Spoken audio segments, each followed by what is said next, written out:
Jet ન્યૂઝમાં આપનું સ્વાગત છે। વિગતવાર સમાચારો જોતા પહેલા એક નજર આજના મુખ્ય સમાચારો પર। ખડકી પ્રાથમિક શાળાની શિક્ષિકાને અચાનક સરાતન ચડતા 49 વિદ્યાર્થીઓને ફટકાર્યા, 8 હોસ્પિટલમાં દાખલ। વાપી પાલિકાએ ફાયર એનઓસી વગરની 83 જેટલી હાઈરાઇઝ બિલ્ડિંગને સીલ મારવાની કાર્યવાહી હાથ ધરી। સરીગામની એનઆર અગ્રવાલ કંપનીમાં 12મી પુણ્યતિથિ નિમિત્તે રક્તદાન કેમ્પનું કરવામાં આવ્યું આયોજન। વાપી રોપેલ એમબીએ કોલેજમાં વિવિધ કેટેગરીમાં શ્રેષ્ઠ પ્રદર્શન કરનાર વિદ્યાર્થીઓનું કરવામાં આવ્યું સન્માન। હવે સમાચારો જોઈએ વિગતવાર।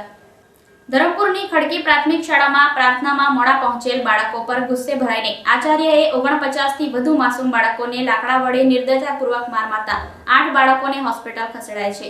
જે ઘટનાને ગંભીરતાથી લઈ વલસાડ ડીએસપીએ આચાર્ય શિક્ષિકા સામે કાર્યવાહી કરવાની તજવીજ હાથ ધરી છે। ધરમપુર તાલુકાના ખડકી ગામમાં આવેલી પ્રાથમિક શાળામાં 10 વિદ્યાર્થીઓ પ્રાર્થનામાં મોડા પહોંચતા શાળાના મુખ્ય શિક્ષકે કેટલાક વિદ્યાર્થીઓને માર માર્યો હોવાનો આક્ષેપ કરાયો છે। વિદ્યાર્થીઓને નાની મોટી ઈજાઓ થતાં સારવાર માટે પિંડવાડ પીએચસીમાં ખસેડવામાં આવ્યા છે। ઘટનાની જાણ થતાં વલસાડ પોલીસનો કાફલો પણ ઘટના સ્થળ ઉપર પહોંચ્યો છે અને સમગ્ર મામલે તપાસ હાથ ધરી છે। ખડકી ગામની પ્રાથમિક શાળામાં અભ્યાસ કરતા વિદ્યાર્થીઓને માર માર્યાની વાલીઓને ખબર પડતા જ મોટી સંખ્યામાં વાલીઓ શાળા પર દોડી આવ્યા હતા। શાળાને તાળાબંધી કરી શાળાના મુખ્ય શિક્ષકને બદલવાની માંગ કરી હતી। સર્વોદય આશ્રમ શાળામાં રહેતા વિદ્યાર્થીઓ ખડકી પ્રાથમિક શાળામાં અભ્યાસ કરે છે। આજે વિદ્યાર્થીઓ શાળાની પ્રાર્થનામાં મોડા પહોંચતા મુખ્ય શિક્ષકે માર માર્યો હોવાનો આક્ષેપ કર્યો હતો। વિદ્યાર્થીઓને નાની મોટી ઈજાઓ થતાં સારવાર માટે ખસેડવામાં આવ્યા છે, તો બીજી તરફ પોલીસ દ્વારા આ મામલે વધુ તપાસ હાથ ધરવામાં આવી છે। આ મામલે વલસાડ જિલ્લાના પ્રાથમિક શિક્ષણ અધિકારીએ જણાવ્યું કે તેઓને આ મામલે ટેલિફોનિક ફરિયાદ મળી છે। ફરિયાદ મળ્યા બાદ સમગ્ર મામલાની તપાસ માટે 2 અધિકારીઓને મોકલવામાં આવ્યા છે। તપાસ રિપોર્ટ આવ્યા બાદ જવાબદાર સામે કડક કાર્યવાહી કરવામાં આવશે। હવે ગઈકાલે સ્કૂલમાં આવો બનાવ બન્યો, છોકરાઓને માર્યા આચાર્યએ। મને તો કંઈ ખબર નહીં પડી, આજે સવારે સ્કૂલે આવ્યો ત્યારે ખબર પડી કે આવો બનાવ બનેલો છે એમ।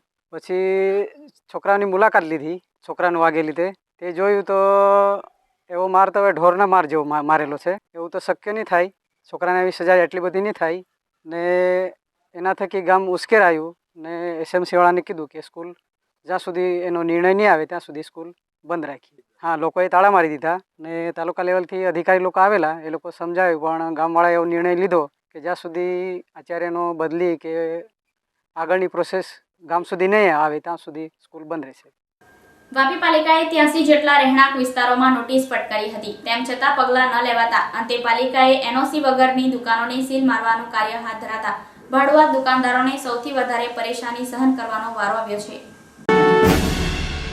વાપી નગરપાલિકાએ સુરત દક્ષિણ ઝોનના ફાયર ઓફિસરના માર્ગદર્શન હેઠળ છેલ્લા 1 વર્ષમાં એનઓસી વગરના 83 જેટલા રહેણાંક વિસ્તારોને નોટિસ ફટકારી હતી, જે અંતર્ગત આજે હાઈ રાઇઝ બિલ્ડિંગોમાં કોમર્શિયલ પાર્ટ ધરાવતી ફાયરની એનઓસી ન ધરાવતી દુકાનોની સીલિંગની કાર્યવાહી હાથ ધરવામાં આવી હતી। પાલિકા દ્વારા તમામ લોકોને 4 વાર એનઓસી મેળવી લેવા માટે નોટિસો ફટકારી હતી, તેમ છતાં કોઈ પગલાં ન લેવાતા અંતે પાલિકાએ કડક કાર્યવાહી હાથ ધરીને એનઓસી વગરની દુકાનોને સીલ મારવાનું કાર્ય હાથ ધર્યું હતું।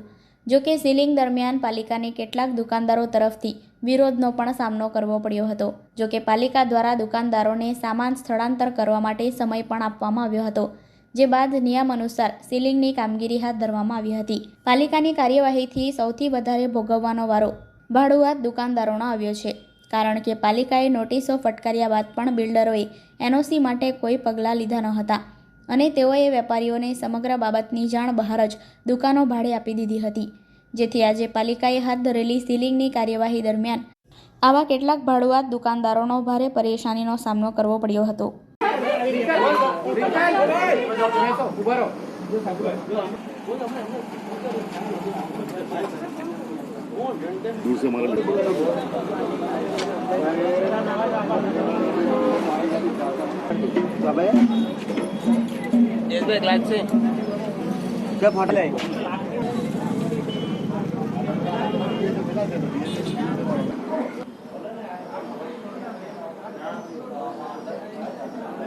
ગુજરાત ફાયર એક્ટ મુજબ જે ફાયર એનઓસી લેવાની થાય તેવા હાઈરાઇઝ બિલ્ડિંગોમાં જે કમર્શિયલ પાર્ટ છે અને તેઓ જે એનઓસી નથી તેઓનું આજે સીલિંગની કામગીરી ચાલી રહેલ છે। નામદાર હાઈકોર્ટમાં પણ આ બાબતે કેસ ચાલી રહેલ છે અને એ લોકોને એનઓસી માટે અગાઉ અમે 4 વાર નોટિસ પણ ઇસ્યુ કરેલી છે। તેમ છતાં જેઓએ એનઓસી રજૂ નથી કરી તેવા બિલ્ડિંગોને આપણે આજે કમર્શિયલ પાર્ટ સીલ કરવાની અમારા આદેશ મુજબ ઉપરથી આદેશ મળ્યા મુજબ કામગીરી શરૂ કરેલ છે. બિલ્ડિંગ એક જ હોય છે, એનઓસી આખા બિલ્ડિંગની જોઈન્ટ જ આપે છે.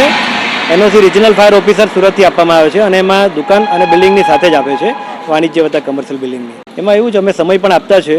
આપની સામે જ પેલા ભાઈએ કીધું કે અમને થોડુંક સમય આપો, થોડુંક ખાલી કરી દઈએ એમની જે કંઈ વ્યવસ્થા, તો અમે સમય પણ આપ્યો છે એ રીતનું. મારી એક દુકાન છે વડાપાવની, નાસ્તાની વગેરે, અને બિલ્ડિંગ આર્યા હાઇટ બિલ્ડિંગમાં એક બીજી ગોડાઉન તરીકે રાખેલી છે અને એની એનઓસી બિલ્ડિંગવાળાએ નહોતી લીધી, અમને ખબર નહોતી, મેં ભાડે રાખી છે અને એના કારણે નગરપાલિકાના સભ્ય આવી અને સીલ મારવાની પ્રોસિજર ચાલુ કરેલ છે. હવે એનઓસી સબમિટ કરશું તો દુકાન ખુલશે. નગરપાલિકા તરફથી એવું કહેવામાં આવ્યું છે. હવે બિલ્ડિંગવાળા સાથે બેસી અમે દુકાનવાળા મિટિંગ કરશું અને જે કંઈ નિર્ણય આવશે તે હિસાબે અમને સીલો માન્ય છે. ના અમને સાહેબ આવી ગોડાઉન સીલ રહેશે એવી કોઈ ખબર હતી નહીં ને હવે સાહેબ લોકો આવે બિલ્ડિંગ સેક્રેટરીને એ લોકો સાથે મિટિંગ કરીને વાતચીત કરીએ અને જે બી થશે તે કરાવશું. NR Agarwal group of companies અને Gayatri Shakti group of company દ્વારા સ્વર્ગીય એનઆર અગ્રવાલની પુણ્યતિથિ નિમિત્તે સરીગામના એસઆઈએ હોલ ખાતે મેગા બ્લડ ડોનેશન કેમ્પનું આયોજન કરવામાં આવ્યું હતું. વલસાડ જિલ્લામાં સરીગામ જીઆઈડીસી અને વાપી જીઆઈડીસીમાં કાર્યરત N R Agarwal group of companies અને Gayatri Shakti group of company દ્વારા સ્વ એનઆર અગ્રવાલજીની પુણ્યતિથિ નિમિત્તે સરીગામના એસઆઈએ હોલ ખાતે મેગા બ્લડ ડોનેશન કેમ્પનું આયોજન કરવામાં આવ્યું હતું, જેમાં 421 રક્તદાતાઓએ રક્તનું દાન કર્યું હતું. રક્તદાન કેમ્પમાં ઉમરગામના ધારાસભ્ય રમણભાઈ પાટકર, સરીગામ ઇન્ડસ્ટ્રીઝ એસોસિએશનના પ્રમુખ કમલેશ ભટ્ટ, સરીગામ ઇન્ડસ્ટ્રીઝ એસોસિએશનના સેક્રેટરી સભ્યો અને પૂર્વ પ્રમુખ શિરીષ દેસાઈ સહિતના મહાનુભાવો ઉપસ્થિત રહ્યા હતા, જે તમામે રક્તદાન કરવા આવેલ રક્તદાતાઓનો આભાર માની રક્તનું દાન કરવા બદલ પ્રોત્સાહિત કર્યા હતા. આવનારા દિવસોમાં ઉમરગામ તાલુકા વિસ્તારમાં બ્લડ બેંકની જરૂરિયાત હોય આજે જ ધારાસભ્ય રમણભાઈ પાટકરે આગામી દિવસોમાં ઉમરગામને બ્લડ બેંક મળશે તેવી ખાતરી આપી છે, જે માટે 4 દાતાઓ તૈયાર હોવાનું પણ તેમણે જણાવ્યું હતું. ઉમરગામ તાલુકામાં અદ્યતન બ્લડ બેંક બને તે માટે ઉદ્યોગપતિઓનો પણ સંપૂર્ણ સહકાર છે અને બ્લડ બેંકમાં જરૂરિયાત મુજબની તમામ મદદ કરાશે. સરીગામ એસોસિએશન પ્લસ આજુબાજુની ફેક્ટરીનો ઘણો વિકાસ થાય છે, તો એ બધા સાથે મળીને એ બ્લડ બેંકને અમે તુરંત કાર્યરત થાય એ માટે પૂરતા પ્રયાસ કરશું અને રમણભાઈ સાથે જે એમએલએ છે અત્યારે આપણા એમની સાથે મળીને જે કંઈ ખર્ચો બી લાગશે એ બી આ એસ્ટેટથી મળી શકશે અને ત્યાં રક્તની જે બ્લડ બેંક જે બનાવવાની છે અને કાર્યરત કરવાની છે અને પૂરો સહકાર અમારો તરફથી. એ જો 1 વર્ષની અંદર થાય તો ઘણું ઓછિત્ય ગણાય, કારણ કે ઉમરગામ તાલુકામાં એક બી બ્લડ બેંક નથી. બીજું કે આજે તમે જોયું હશે કે અહીં બ્લડ જે ડોનરો છે કદાચ 400ની ઉપર બી જાય, પણ અત્યાર સુધીમાં મારા હિસાબે 20% લેડીઝ લોકોએ અહીંયા બ્લડ આજે એ લોકો ડોનેટ કર્યું છે. લેડીઝ લોકોએ આવે એ મોટી જાગૃતિ ગણાય. અદરવાઇઝ વર્ષો પહેલાં જેન્ટ્સ બી ડોનેટ નહીં કરતા હતા, પણ અત્યારે લેડીઝ બી કરે છે. એ અમારા માટે ઘણી ગુડ સાઇડ છે. આ એક અદ્ભુત ભાવના છે, કારણ કે આજથી 8 વર્ષ પહેલાં જ્યારે અમે આ પ્રોગ્રામ ચાલુ કરેલો રક્તદાનનો, એ પહેલાં અમારા સરીગામ ઇન્ડસ્ટ્રી એસોસિએશનમાં આવો કોઈ પ્રોગ્રામ કે એવી કોઈ એક્ટિવિટી અમે કરતા ન હતા.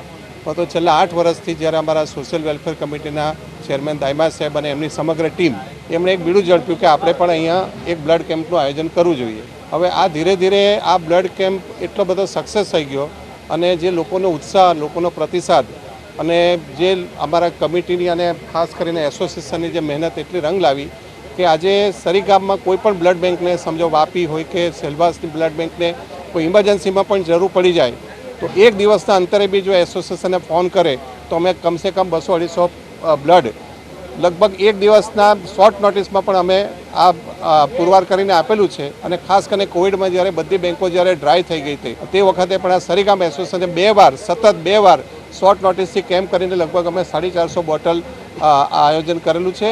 અને અત્યારે જે છેલ્લા 2 વર્ષથી અમે જે જોઈએ છે, લોકોમાં પહેલાં શું હતું, બ્લડ આપવામાં થોડા અહીંયા અમારા જે લેબર ક્લાસના જે અમુક માણસો છે અચકાતા હતા. આ છેલ્લા 2 વર્ષથી એવું દ્રશ્ય જોવામાં આવે છે કે અમારે છેલ્લે ના પાડવી પડે છે કે અત્યારે હવે અમને બ્લડની એટલી જરૂરિયાત નથી, કારણ કે બ્લડ બહુ જૂનું રવા નહીં દેવાય. તો એક સ્વયંભૂ ઉત્સાહ જેને કહેવાય અને ધીરે ધીરે આ સરીગામનું એક સિગ્નેચર, એક અમારી એક્ટિવિટી બની ગઈ છે. અને આ માટે હું સરીગામ એસોસિએશનને ખાસ અભિનંદન આપું. આ જે બ્લડ બેંકની આજે જ આપણા ધારાસભ્ય સાહેબને આપણે ઘણા વખતથી કહેતા હતા, પણ ખુશખબર એ છે કે હવે આપણા ઉમરગામની અંદર એક નવી બ્લડ બેંક આપણે હમણાં જે રમણભાઈ છે આજે ડિક્લેર કર્યું, લગભગ 1 કરોડ રૂપિયા પણ એમણે આજે જ આને માટેનું ફંડ 4 ડોનરો આજે એમને આપવા માટે કીધું છે અને ટૂંક સમયમાં આપણું જે આ સપનું છે કે ઉમરગામની અંદર એક બ્લડ બેંક આપણે બને। हमारे जीवन में रक्त एक ऐसी चीज़ है जो न तो किसी दुकान पे मिलता है, जिसको न किसी फैक्ट्री में बनाया जा सकता है, न किसी लेबोरेटरी में बनाया जा सकता है। रक्त रक्तदान के द्वारा ही एकत्रित होता है और वही मेडिकल इमरजेंसी के समय काम आता है। इसलिए रक्तदान के इस कार्य को बढ़ावा देने के लिए सारेगांव इंडस्ट्रीज एसोसिएशन की तरफ से ये 7 जनवरी को हर वर्ष श्री NR अग्रवाल जी की पुण्यतिथि पे रक्तदान शिविर का ये आयोजन किया जा रहा है। और जिस तरह से रक्तदान के प्रति हमारा सबसे बड़ा प्रयास था कि रक्तदान के प्रति लोगों में जागृति आए, और हमारे मजदूर भाई है जिनके अंदर वो वहाँ पे रक्त का एक बहुत बड़ा भंडार है, लेकिन वो उनके अंदर मन के भय की वजह से वो आगे नहीं आते थे। तो हमारे प्रयासों की वजह से हमें सफलता मिली है कि अभी इतनी संख्या में हमारे मजदूर और दूसरे कर्मचारी वर्ग के रक्तदाता भी यहाँ पे, जिस तरह से आप देख रहे हैं कि इतने उत्साह के साथ में यहाँ पे रक्तदान करने के लिए आए हैं। हमारा एक ही लक्ष्य है कि खूने जिगर जाया न हो, फिर तेरे काम आए या मेरे काम आए। और इसी उद्देश्य के साथ में हम कि 24/7 जिसको भी रक्त की ज़रूरत पड़े इस स्टेट के अंदर, तो उन्हें रक्त के लिए कहीं भटकना नहीं पड़े, और इसके लिए हम ये रक्तदान का शिविर का आयोजन कर रहे हैं और रक्तदान के प्रति जागरूकता के लिए ये प्रयास जारी है हमारा। આપણને ખબર જ છે કે બધી જગ્યાએ રક્તદાનની કેટલી તાતી જરૂર છે અને બીહાફમાં દરેકે દરેક જેટલી બી અહીંયા આજુબાજુની વલસાડ જિલ્લા સુધીની જેટલી બી બ્લડ બેંક છે બધાને બોલાવીને દરેકે યુનિટમાં એ લોકો પોતે પોતાની રીતે સોર્ટ આઉટ કરીને દરેક બ્લડ બેંકોને એ લોકો યુનિટ પૂરું પાડે છે। અને સાથે સાથે ઇન્ડસ્ટ્રીના બધા જેમ અહીંયા મેનેજર હોય કે એ લોકોના ત્યાં અહીંયા વર્કરો આવતા હોય, ક્લાયન્ટ હોય, અને અમારા જેવા બધા બાધા ઉદ્યોગપતિ હોય પોતે આવીને અહીંયા સ્વેચ્છાએ રક્તદાન કરે છે। અને એના ગ્રુપ જે આ રીતે દર વર્ષે લગભગ આ 12મું વર્ષ છે એમનું, 11 વર્ષ એમના પૂરા થઈ ગયા। 12મા વર્ષની પુણ્યતિથિ પર એ લોકો જે બ્લડ કેમ્પ યોજે છે એ વાપી ઇન્ડસ્ટ્રી એસોસિએશન અને નોટિફાઈડ એરિયા અને ભાજપ પરિવાર તરફથી એમને શુભકામના આપું છું। અને આ દર વર્ષે જે કરે છે એ સારામાં સારું કાર્ય છે, એટલે એમને બિરદાવું છું। NR અગ્રવાલજીના પુણ્યતિથિ પર આ 12મો રક્તદાન કેમ્પ NR અગ્રવાલ ગ્રુપ દ્વારા આયોજિત કરવામાં આવેલો છે અને એ 12 વર્ષથી નિરંતર આ કાર્ય કરે છે। અને બ્લડ ડોનેશન એ રક્તદાન એ મહાદાન છે। જ્યારે જીવન આટલા વ્યસ્ત થઈ ગયા છે, અકસ્માતો એટલા બધા બનતા હોય છે, જ્યારે માણસને કંઈ વાગ્યું હોય ત્યારે એને રક્તની બહુ જરૂર પડે છે, ને એવા સમયે આ રક્ત એક માણસની જિંદગી બચાવી લે છે। આવું મહાન પુણ્ય કાર્ય કરવા બદલ NR અગ્રવાલ ગ્રુપને હું અભિનંદન આપું છું અને આ રીતે સેવાકીય કાર્ય કરવાની પ્રભુ એમને અપાર શક્તિ આપે એવી પ્રભુને પ્રાર્થના કરું।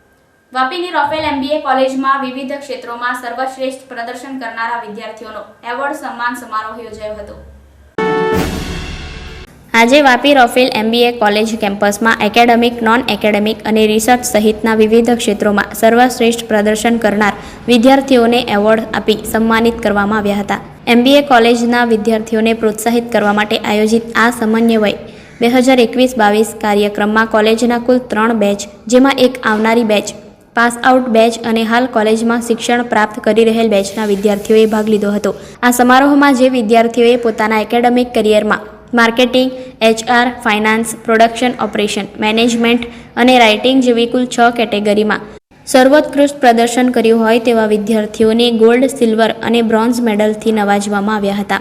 આ સાથે જે વિદ્યાર્થીઓએ strategic management games, the insight અથવા બિઝનેસ બાજીગર જેવી બિઝનેસ સંબંધિત ઇવેન્ટ અથવા એક્ટિવિટીમાં ભાગ લીધો હોય અને તેમાં સારું પ્રદર્શન કર્યું હોય તેવા વિદ્યાર્થીઓને પણ પ્રોત્સાહક ઇનામોથી નવાજવામાં આવ્યા હતા। કોઈપણ મેનેજમેન્ટ પ્રોગ્રામ રિસર્ચ અને ઇનોવેશન વગર અધૂરો છે, જેથી રોફેલ MBA કોલેજના સંચાલકોએ રિસર્ચ અને ઇનોવેશનના મહત્વને પણ ધ્યાન આપી કોલેજના જે વિદ્યાર્થીઓએ ફેકલ્ટી મેમ્બર્સ સાથે મળીને તૈયાર કરેલ રિસર્ચ પેપરને રાષ્ટ્રીય અથવા આંતરરાષ્ટ્રીય જર્નલ્સમાં પબ્લિશ કર્યા હોય તેવા વિદ્યાર્થીઓને પણ પુરસ્કારોથી નવાજવામાં આવ્યા હતા। કાર્યક્રમમાં અતિથિ વિશેષ તરીકે UL કંપનીના વાઇસ પ્રેસિડેન્ટ સાન્દ્રા શ્રોફ, રોફેલ ટ્રસ્ટના ચેરમેન રજ્જુ શ્રોફ, રોટરી ક્લબના માજી પ્રમુખ કલ્યાણ બેનર્જી, રાજ્યના નાણામંત્રી કનુભાઈ દેસાઈ, રોટરી ક્લબના વર્તમાન પ્રમુખ હેમાંગ નાયક સહિત રોટરી ક્લબના મેમ્બરો, રોફેલ ટ્રસ્ટના ટ્રસ્ટીઓ સહિત અલગ અલગ કોલેજના આચાર્યો અને પ્રોફેસરો ઉપસ્થિત રહ્યા હતા. Marketing, HR, finance, production operations management और आईटी, इन फील्ड में जिन्होंने अच्छा काम किया, अच्छा परफॉर्म किया, उन लोगों को गोल्ड मेडल, ब्रॉन्ज मेडल और सिल्वर मेडल दिया जाएगा. और जिन बच्चों ने management, strategic management games, the insight या बिजनेस बाजीगर जैसे बिजनेस रिलेटेड इवेंट से एक्टिविटी में पार्ट लिया और जो अच्छा परफॉर्म किया है, उन लोगों को भी हम आज प्रोत्साहित कर रहे हैं. और मोस्ट इम्पॉर्टेंटली कोई भी मैनेजमेंट प्रोग्राम रिसर्च और इनोवेशन के बिना अधूरा रहता है. तो हमारी कॉलेज में हम रिसर्च और इनोवेशन को काफ़ी महत्व देते हैं. फैकल्टी के साथ मिलके, फैकल्टी मेंबर के साथ मिलके स्टूडेंट्स ने अपने रिसर्च पेपर्स को यूजीसी कैर 1, कैर 2 या इंटरनेशनल नेशनल जर्नल्स में जो पब्लिश किया है, तो उनके अच्छे रिसर्च वर्क के भी लिए भी आज उनको अवार्ड से सम्मानित किया जाएगा. બરુમાળના સદગુરુધામના મહામંડલેશ્વર સ્વામી વિદ્યાનંદ સરસ્વતીની પ્રેરણાથી આયોજિત મહાયજ્ઞનો પ્રારંભ આજથી કરવામાં આવ્યો છે, જેમાં 151 કળશની શોભાયાત્રાએ શહેરમાં આકર્ષણ ઊભું કર્યું હતું. વાપી સહિત સમગ્ર દેશના લોકો કોરોના જેવી બીમારીના ભયથી મુક્ત બને તેવા ઉદ્દેશથી બરુમાળના સદગુરુધામના મહામંડલેશ્વર સ્વામી વિદ્યાનંદ સરસ્વતીની પ્રેરણાથી આયોજિત આ મહાયજ્ઞ 7મી જાન્યુઆરીથી પ્રારંભ થશે. ભાઠેલા પાર્ટી પ્લોટ ખાતે યજ્ઞના યજમાન અને સંતો મહંતોના હસ્તે ધ્વજારોહણ તેમજ ભૂમિપૂજન સહિતના કાર્યક્રમો બાદ શોભાયાત્રા યોજાઈ હતી. આ શોભાયાત્રામાં સ્થાનિક મહિલાઓ ઉપરાંત 50 જેટલી આદિવાસી મહિલાઓ કળશ સાથે જોડાઈ હતી. કુલ 151 કળશની શોભાયાત્રાએ શહેરમાં આકર્ષણ ઊભું કર્યું હતું.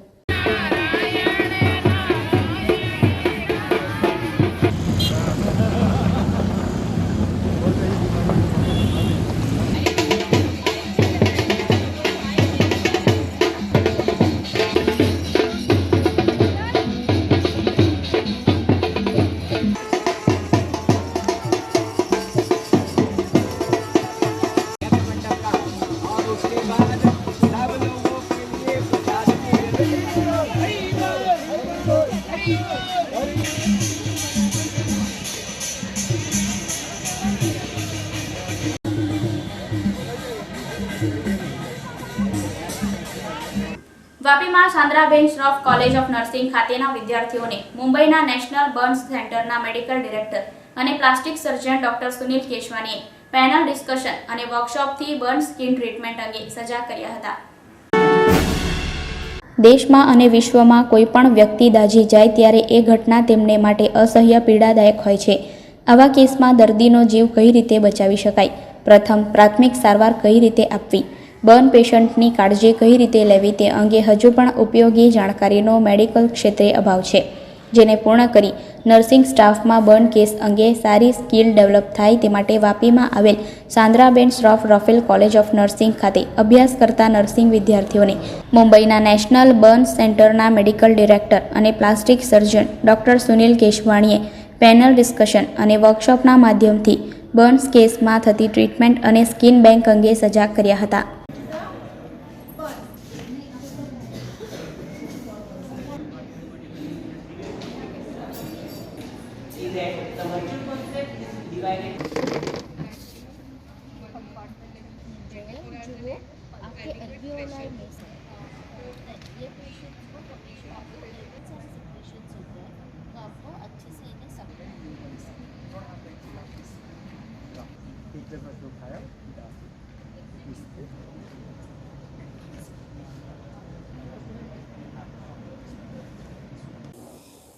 They'll gain lots of things. They'll gain confidence. They will gain the ability to interact with people, to express their opinions.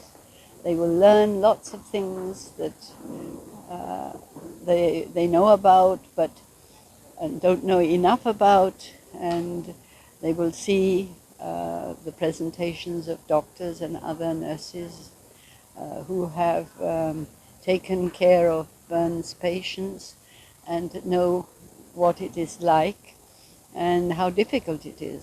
It's probably one of the most difficult accidents that you can have as far as recovery is concerned, because the skin is the largest organ in the body, but it's very, very necessary and very, very important. And if it gets injured or damaged in any way, the ramifications are very serious. The treatment of burns patients sometimes takes many months, and sometimes the patients never recover fully. They have disabilities for life. So it's a very traumatic situation, and it puts a lot of pressure on nurses. And so it's good when they come and they interact with students and prepare the students for what they are going to face. ये क्या है कि जब लोग burn patient जल जाते हैं, Burns के जो पेशेंट हैं उनका बराबर कहीं पे भी इंडिया में केयर नहीं हो पाता, क्योंकि जो पहले तो बर्न्स यूनिट उतने हैं नहीं जहाँ पे उनका केयर हो सके, दूसरी स्किन बैंक्स उतनी हैं नहीं। तो हमने सोचा कि बर्न्स का जो नॉलेज है नर्सिस में उनको इम्प्रूव करना चाहिए, और उनको इम्प्रूव करने का एक ही तरीका है बड़े बड़े कॉन्फ्रेंस में छोटे छोटे वर्कशॉप्स करके, ताकि 1-to-1 उनको एक्सप्लेन कर सकें, नर्सिंग स्किल स्टेशंस बना सकें और उनकी नॉलेज एंड जानकारी इम्प्रूव कर सकें। एक बार नर्स का नॉलेज इम्प्रूव हो जाएगा बर्न्स मैनेजमेंट के बारे में, पेशेंट को ज़्यादा केयर मिलेगा और पेशेंट की जानें बच जाएंगी। तो इसी हेतु की वजह से हमने डिसाइड किया कि वापी में इतना इंडस्ट्री है, यहाँ बर्न्स काफ़ी होते होंगे, एक्सीडेंटल बर्न्स, केमिकल इंडस्ट्री है, इलेक्ट्रिकल इंडस्ट्री है। मैंने बोला बड़े बड़े सिटीज़ में तो कॉन्फ्रेंसेस होते हैं, वर्कशॉप होते हैं, और वापी जैसे जगह में नहीं होते होंगे। तो यहाँ हारिया हॉस्पिटल है, सैंडर रोफल कॉलेज ऑफ नर्सिंग है, जो यहाँ पे दे वर वेरी रिसेप्टिव कि वो चाहते थे कि ऐसा वर्कशॉप हो। तो हमको खुशी है कि ये 2 दिन का वर्कशॉप, एक दिन हो गया, दूसरा दिन भी अच्छा चल रहा है, और नर्सेस का knowledge definitely at the end of the workshop काफ़ी इंप्रूव हो जाएगा। बर्न्स बेसिकली 5 टाइप के होते हैं। एक जो बर्न्स जो आग लगने की वजह से होते हैं, दूसरा जो गर्म लिक्विड्स की वजह से, गर्म पानी, गर्म दूध, गर्म दाल गिरने से बॉडी के ऊपर, स्पेशली बच्चों के ऊपर जो गिरते हैं। तीसरा होता है केमिकल बर्न्स होता है, जो एसिड्स और एल्कलीस होते हैं। चौथा होता है इलेक्ट्रिकल बर्न होता है, जो इलेक्ट्रिक करंट से शॉक लगने से। और 5वां होता है रेडियो एक्टिविटी का बर्न। तो ये मेजर बर्न्स हैं, और बेसिकली इसमें केमिकल बर्न और इलेक्ट्रिक बर्न सबसे मोस्ट सीरियस। तो इसमें 2-3 चीज़ें हम इनको सिखाना चाहते हैं कि एक जो best first aid for Burns is, जलने के बाद इमीडिएटली पानी डालना चाहिए जब तक जलन कम ना हो। Pour water on burn still burning sensation subside. दूसरा हम उनको सिखाना चाहते हैं कि स्किन बैंक नाम की चीज़ भी है, तो जहाँ पे लोग मरने के पश्चात स्किन डोनेट कर सकते हैं। स्किन फ्रॉम थाइस, लेग्स और बैक से निकाली जाती है विदिन 6 आवर्स, और ये स्किन दूसरे बर्न पेशेंट की जान बचा सकती है। ये बहुत इंपॉर्टेंट है कि लोगों को मालूम होना चाहिए स्किन बैंक नाम की चीज़ होती है, और स्किन मरने के बाद डोनेट किया जा सकता है। વાપી નાહોલી ખાતે આવેલ પોદાર વર્લ્ડ સ્કૂલમાં આજરોજ વાર્ષિક રમતગમત દિવસનું આયોજન કરવામાં આવ્યું હતું, જેમાં મોટી સંખ્યામાં બાળકો ઉત્સાહભેર જોડાયા હતા। પોદાર વર્લ્ડ સ્કૂલ નાહોલી વાપી દ્વારા 6 જાન્યુઆરી 2023ના રોજ ધોરણ 1 થી ધોરણ 12 માટે વાર્ષિક રમતગમત દિવસનું આયોજન કરવામાં આવ્યું હતું। ઇવેન્ટની શરૂઆત સવારે 9 વાગ્યે શરૂ થઈ હતી। નીતિન સોનાવલે, જે વલસાડ જિલ્લાના વોલીબોલ રમતના સેક્રેટરી છે, જેમણે તેમના કોચિંગ હેઠળ 36 રાષ્ટ્રીય રમતોમાં કામગીરી બજાવી હતી, તેઓ આ કાર્યક્રમના મુખ્ય મહેમાન હતા। મુખ્ય મહેમાન અને આચાર્ય મેડમ દ્વારા દીપ પ્રગટાવીને કાર્યક્રમની શરૂઆત કરવામાં આવી હતી, જે બાદ સુંદર પ્રાર્થના અને સ્વાગત અભિનય રજૂ થયું હતું। સ્પોર્ટ્સ કેપ્ટન દ્વારા શપથ લેવડાવવામાં આવી હતી। વિદ્યાર્થીઓએ આ પ્રસંગમાં ઉત્સાહભેર પ્રવેશ કર્યો હતો, તો મુખ્ય મહેમાન દ્વારા મશાલ પ્રગટાવીને સ્પોર્ટ્સ મીટની ઘોષણા કરવામાં આવી હતી। આ પ્રસંગે યોગ, ડ્રીલ્સ, સુંદર ગીતો જેવા વિવિધ કાર્યક્રમો રજૂ કરવામાં આવ્યા હતા। શાળાએ વાર્ષિક રમોત્સવ માટે સંખ્યાબંધ સ્પર્ધાઓનું આયોજન કર્યું હતું, જેમ કે hula hoop ring race, run and colour, hurdle race, I can help you mummy, સિક્કા શોધ, relay race, frog jump race અને બીજી ઘણી રમતની સ્પર્ધાઓનું પણ આયોજન કરવામાં આવ્યું હતું। એકવાર રેસ શરૂ થયા પછી રમતનું મેદાન રમતવીરોના ઉત્સાહથી ભરાઈ ગયું હતું, અને યુવા રમતવીરો માટે આચાર્ય શ્રીમતી સુનીતા પટનાયક દ્વારા ઘણા બધા પ્રોત્સાહનો અપાયા હતા। દરેક વિદ્યાર્થીઓએ ઉત્સાહપૂર્વક ભાગ લીધો હતો અને ઇનામો પણ જીત્યા હતા। સંખ્યાબંધ વિદ્યાર્થીઓએ ખૂબ સારું પ્રદર્શન કર્યું હતું અને બહુવિધ ઇનામો જીત્યા હતા। બપોરે ઘણા બધા ઇનામો અને ખુશ ચહેરાઓ સાથે કાર્યક્રમ સમાપ્ત થયો હતો। અંતે રાષ્ટ્રગીત સાથે વાર્ષિક રમતગમત દિવસનું સમાપન કરવામાં આવ્યું હતું। Today we have organized sports meet for the Podar Jumbo kids. to boost the energy and bring out the sportsmanship in the children.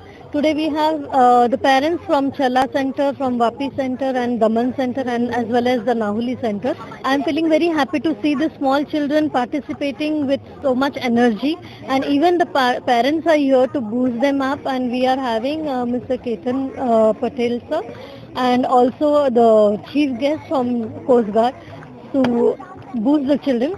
I am very happy to see the children, and the teachers also are taking actively participating and boosting the children. I am thankful to our chairman sir, Mr. Raghav Poddar, to motivate us and to motivate the children and to organize such a big event for us.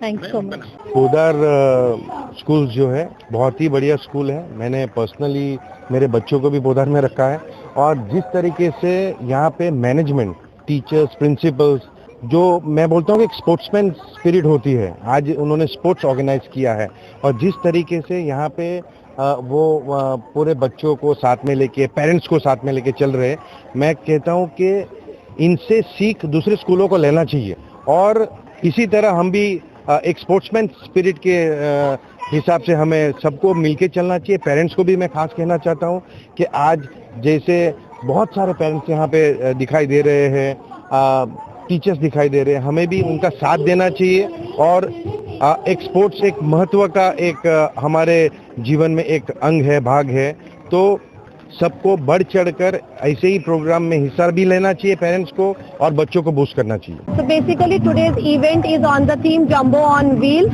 So it is to help children understand different mode of transport. So there will be different races, dances which will be organized for the children. I hope parents and children have like lots and lots of fun.